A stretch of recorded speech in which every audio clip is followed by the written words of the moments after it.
Okay, Sinadapi, welcome back. The the iPhone was in the heat too much and it shut off because the temperature was too hot. Now, we're not like Maui or anything like that, but it's pretty hot here. They say it's going to be 100 the next 3 days, but we're just welcome you back, and I just wanted to finish. We have just a couple of storytelling. Nistu Nidaniko Makoyo Sakoyi Theta New Breast.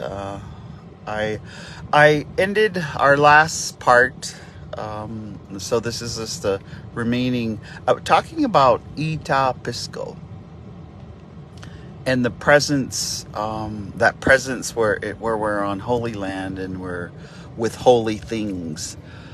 And so I just wanted to continue because Native Wellness Institute, it's just part of our give back. And you can go to all the 500 power hours on YouTube. Go to YouTube and type in Native Wellness Institute, and you can see all different subjects with all of our team talking about wellness.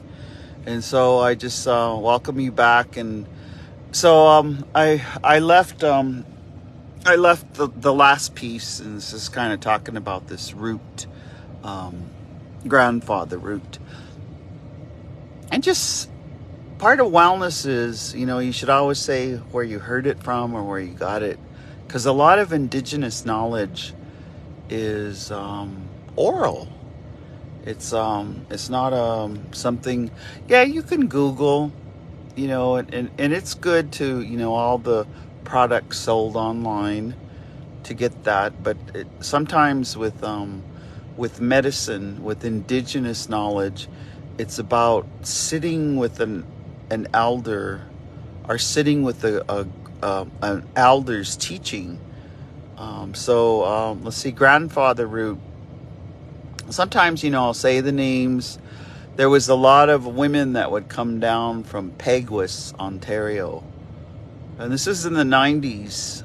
And that was where, because I call it grandfather root, is so I'll just speak about it, because this Ita Pisco, this presence that you feel, it's really important where you gather your medicine.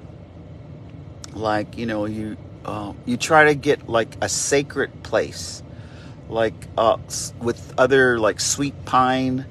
A good place to get it is, where there's in the wilderness, in Chief Mountain. And with this grandfather root, when I was coming over and praying with the grandfather root in my mouth, just praying, all I could see was grandfather root that was ready to be harvested. I mean, by haystack, I swear, down to the loop from Logan Pass, all I could see. And so I thought, well, here I am, respecting the root. And that root I got over by chewing black bones. And I let it dry for, over, I think about a month now. And then, we're also told when you have that root in your mouth, you have to speak the truth. You can't be deceptive, or it's almost like an ethical root. It's so like when you have to, say things like, water is sacred, women are sacred, men are sacred, LGBTQ are sacred. When you're saying truths like that, when you're saying true things, you can have that root in your mouth, and what it does is it spreads out that presence, that spirituality of the root. Ita Pisco, like spreading it out. So I was just, and then, I always get tender hearted when you feel that. And I was thinking, no, I got to get to Flathead Lake and get into camp, and my travel is quite big. When I travel with the truck, I got all kinds of goodies and all kinds of medicine, I have a suitcase. I decided to bring my headdress because they're gonna have a little powwow, and so I got like, I don't know, a couple pairs of moccasins. It's so funny, when you're Indian, when you're a badass auntie. You got to bring all your badass auntie ribbon skirts and all your badass auntie belts, and then you got to bring all your badass auntie beaded hats. And I was just thinking, this is so funny. My travel is this Dodge Ram, but it's full. So this route, when you go out to harvest, and those of you might be harvesting now, I was just talking to one of our colleagues, Deb O'Rero, and I love how she said, yeah, we were out pulling choke cherries. And she goes, yeah, we don't say pick. We take them and we pull them because they're so ripe. We pull choke cherries. And I was just going, wow, that's so cool. You're pulling choke cherries. But then, our protocol, so every tribe that's why there's no right or wrong. There's 500 different variations. And in Blackfoot, we can't harvest choke cherries till the first frost. So that means it has to get cold enough, and that would be at night or before you harvest those choke cherries. And that has to do with a treaty, like a spiritual treaty with that particular medicine. And so this E-top is going, and I guess I'm just gonna go back to it, because I'm pretty sure that's how Alan pronounced it. This presence is, we spoke of earlier that we're unthawing out of a long pandemic. And the unthawing is that we might get overzealous. Some people might call it manic. Some people might call it, geez, your energy is strong, or geez, and having a lot of us on our team, we're doing a lot. When you're doing a lot, they'll say, geez, you've been busy, whatever, Indians, busy. I've been really busy, so if you find yourself, and busy's good, walking your talk is good. Going to healing gatherings that are drug and alcohol free is good. Going to heal from other traumas and other disparities is good. But I just driving over here, I was just looking at everybody was everyone from the outside of Montana was driving real fast and trying to pass each other up. And they just make me laugh. I just watch them like, and I always want to, I send them I said, did you know that life is not an emergency? I send out that, kind of like, or if they think you're going too slow and they're using that middle finger, read between the lines or whatever. And I always just blow them a kiss and sincerely just wish goodness for them. But this getting grounded, and so I guess with our time here, I'd like to go into some storytelling, like how do we remain grounded and how do we stay grounded. I was thinking of a woman that sundanced with us for years, and we're kind of coming towards the end of our commitments. And she asked if she could come and visit, and I said, well, yeah, just, and it's hard, because I can't have, like, my place is not like a lodge because everyone wants to come visit. And when I first moved there, everybody did come visit.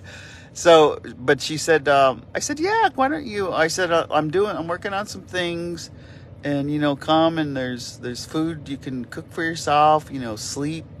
There's lots of books to read. There's medicine, you can swim in the lake. And so she did, she came, and I said, you don't mind, I've got, a because I was still working. And some of you, because some of us, there's a blending, during the pandemic, we would work, do our lives. And some of us, I guess like myself and some of our team, we've just blended our life and our work together. They're not separate. But at the end, this woman that came, and the reason I'm sharing this story is because I started to think about this Ita Pisco and the healing place. And she was sleeping and dreaming, and she had good dreams. But at the end there, I asked her, and and I'm not gonna say her name, because that's part of the confidentiality. You can talk about the situation, and just keep it positive. Even when you're talking about someone, pretend they're right next to you, like they're standing next to you. But when she was getting ready to leave, and I asked her, I said, I'm kind of curious. I said, you just came, and you look restful, you look rejuvenated, you look good. Was there something you wanted to ask me? And because sometimes people, they'll beat around the bush. Then they'll finally ask, life, like, something about, should I take this job? Should I break up with so-and-so? Should I co-parent? Should I get a divorce? They'll ask me like big things, like, or should I move back home? And so anyway, I said, was there something you wanted to ask me? And she said no. She said, I just want to thank you. She said, I want to thank you and all of those women we sundanced with on all those years. She said, at the beginning, she said, I had to get faith in my prayers. And she said, I had just received the diagnosis of rheumatoid arthritis. And she said, remember how my hands, her hands were getting crippled up, and they were very painful. I'm just making a gesture with my hand. She said, remember how, she said, I was in so much pain. And I remember in those women's talking circles, or before we started sundancing, or before we went in, that in our group we had talked about, and this is just from her testimony, when you've been sexually abused, when you've been raped over and over, and some people didn't believe you, or they didn't keep you safe. She said there's one of the symptoms, and it's just one of the symptoms, is that painful, and it can be in other parts of your body, your back, your other places. But she said that that arthritis was in my hands, and it was so painful. Even to take the cap off of water was difficult. Even just tasks that people take for granted was becoming difficult, and it was painful. She said, but I want to thank you and those women, and that's why I came here, and is to thank you, because she said the longer I healed, every year, she said my hands became less painful. And then I remember her going like this, just saying, look at my hands now, and there was just like freedom. Her hands were fluid. And she said, and it's been like this. So I just been keeping my prayers, and I wanted to come here, and it's not necessarily me, I'm just a conduit, but that ceremony with Buster Yellow Kidney's bundle and all of those women in that talking circle. And she said the faith, and especially she said, the time, and then we always talk like, remember that time the top of our mouth was so dry, like you can't even get spit or moisture anymore when you're fasting. She said, remember that time? But you still had us laughing. Because, laughing heals. You can cry, but laughing heals. And I guess that's why I choose to laugh. I cry too, but that was, and so she came, and so I want to tell you that story because I think her coming, when you go to the land, and I say that when you go to the land, like you guys are all welcome. Our territories, it's a good size from Saskatchewan down to Yellowstone, and right now, all the crows will be celebrating in our territory. I'll just say that, but that means you're in a sacred place. If you went to Rocky Boy, you're in a sacred place. If you, all of the celebrations still left. Here in Montana, they have a last chance powwow in Helena. I think Marcus Red Thunder still MCs that. It's a sacred place. And so this Wellness Wednesday, and I say this because yesterday morning, I always get up at 7:30 my time, 6:30 Pacific time, and I listen to Mike Duncan 95% of the time.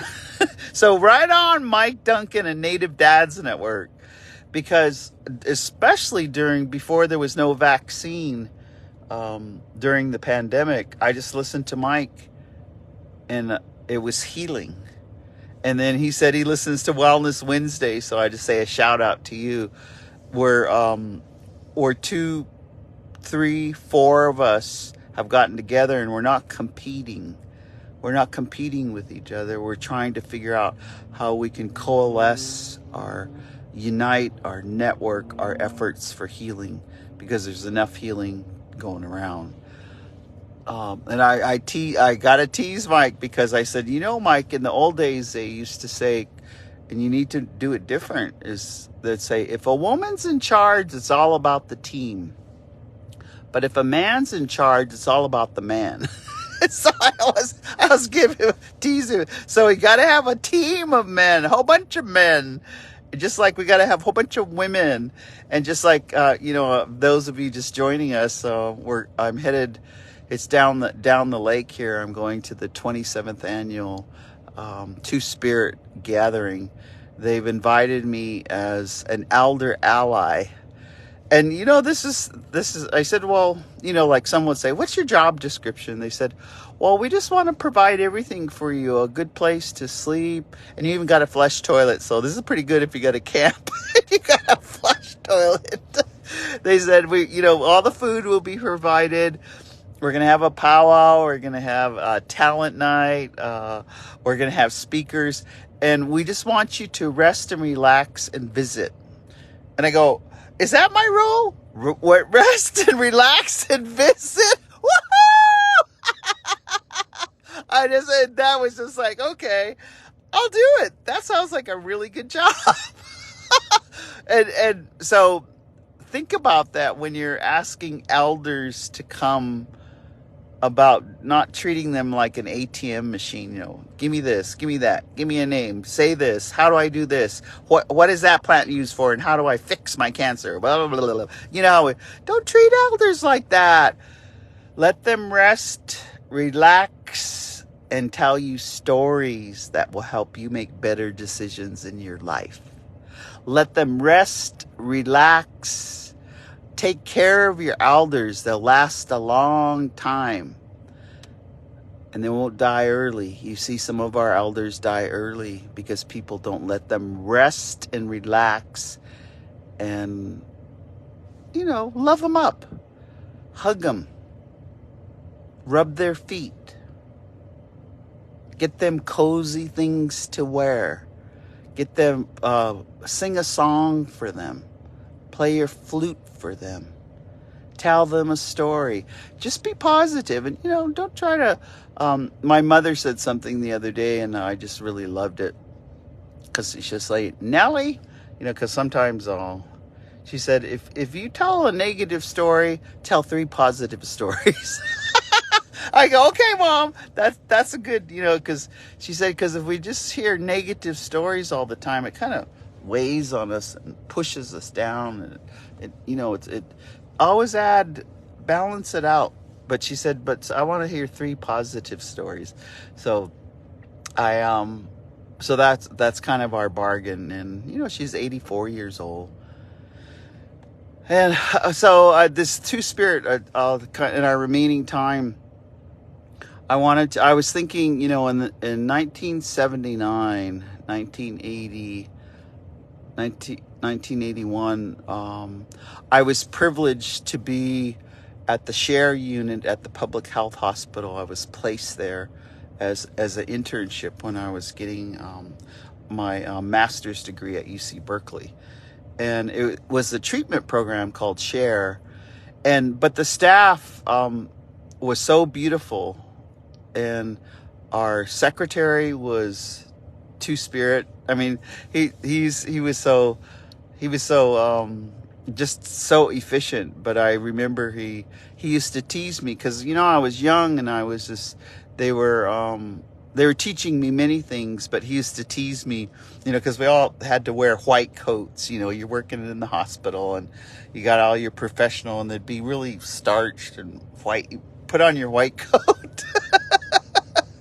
And I remember our secretary, he would always tease me, and that's where I learned to become an ally and love Two Spirit people.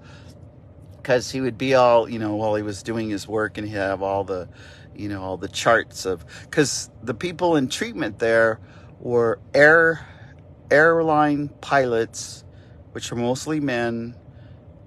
We did have one female in there, and then they were men in the Navy who were come to treatment there.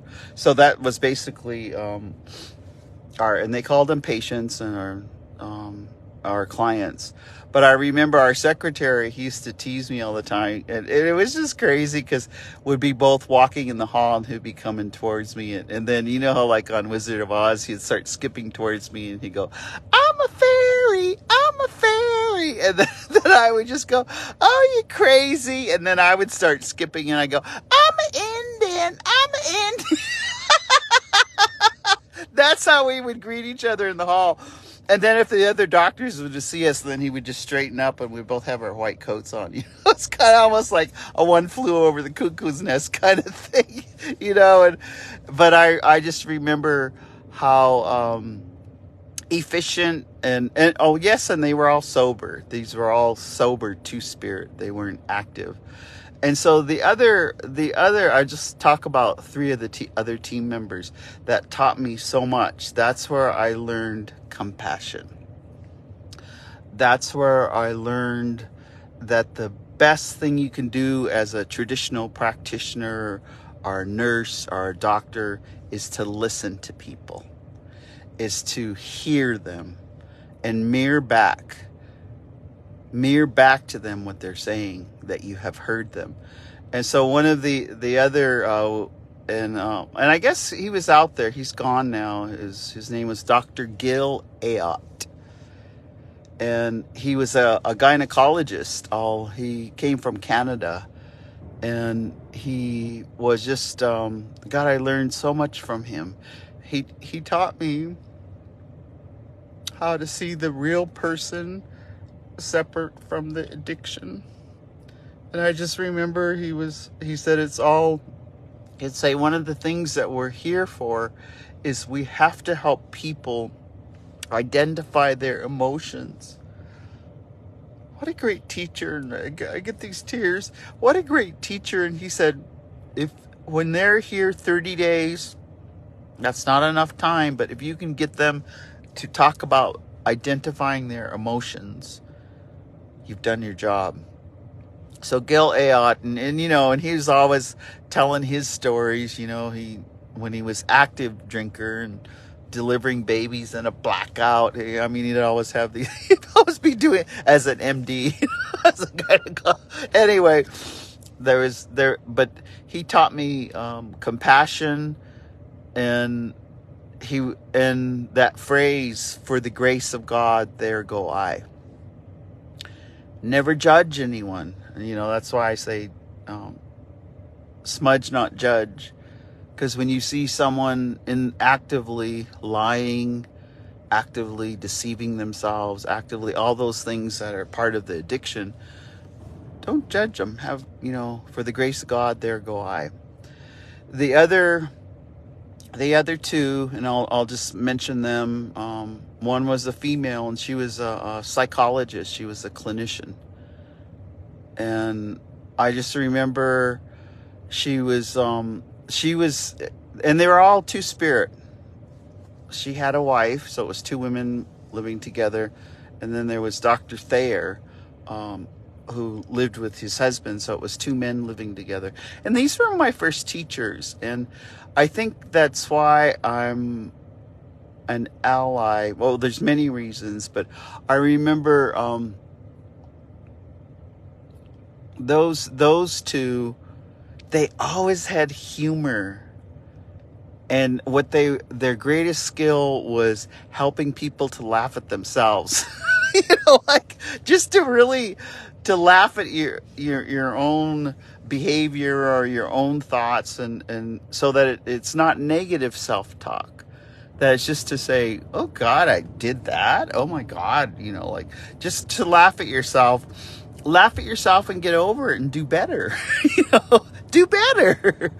But I remember their love for animals, because a lot of our discussion would be about, he had a German Shepherd named, oh God, this is like, we're talking 79, 80, 81.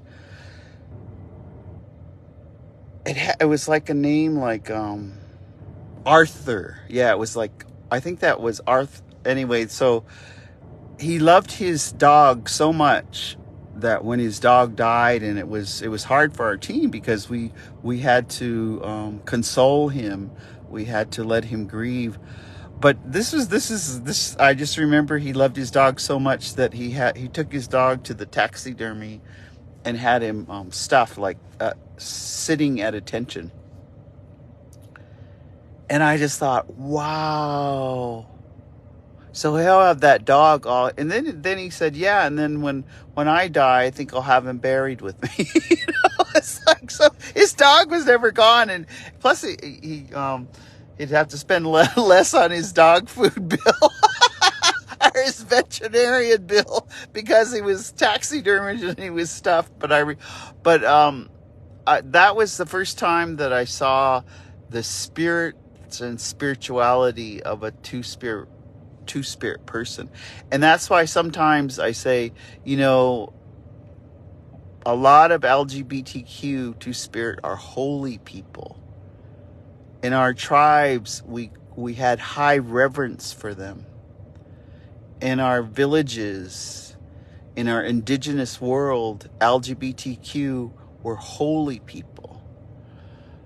And I remember hearing, one of our elders say that, this interpretation, there's protocol, but the interpretations of gender, as many stars as you see in the sky, is how many interpretations of gender there is. So I just go, wow, what are your pronouns? Wouldn't that be just, what are your pronouns? And you have 1,000 of them. 1,000 pronouns. That's badass. I love it. So, but I started back there, and I wanted to, just share with you, like, in time, I was looking at, they used to call them caseloads. I was a probation officer, and you'd have caseloads, and I was a crisis social worker, and you'd have caseloads. And then, so I wanted to say something, and at the same time, I started going to Al-Anon, because I was trying to have better relationships in my life, from Alateen to Al-Anon and AA 12-step, because it's complex when we're healing, and you can see healthy relationship is not, oh yeah, we lived 50 years together. It's the complexity of our relationships. And do people want to be around you? Do people appreciate you? All of those relationships. And so I remember being in treatment, and my counselor at that time, which is kind of like your first sponsor, she said to me, Her name was Donna. She said, Theda, what you have to do is you have to build friendships because you have a caseload. Because of my untreated codependency. Oh, I love the dirt. I love to help fix people and fix things. Thinking, just think how preposterous that is. That you think you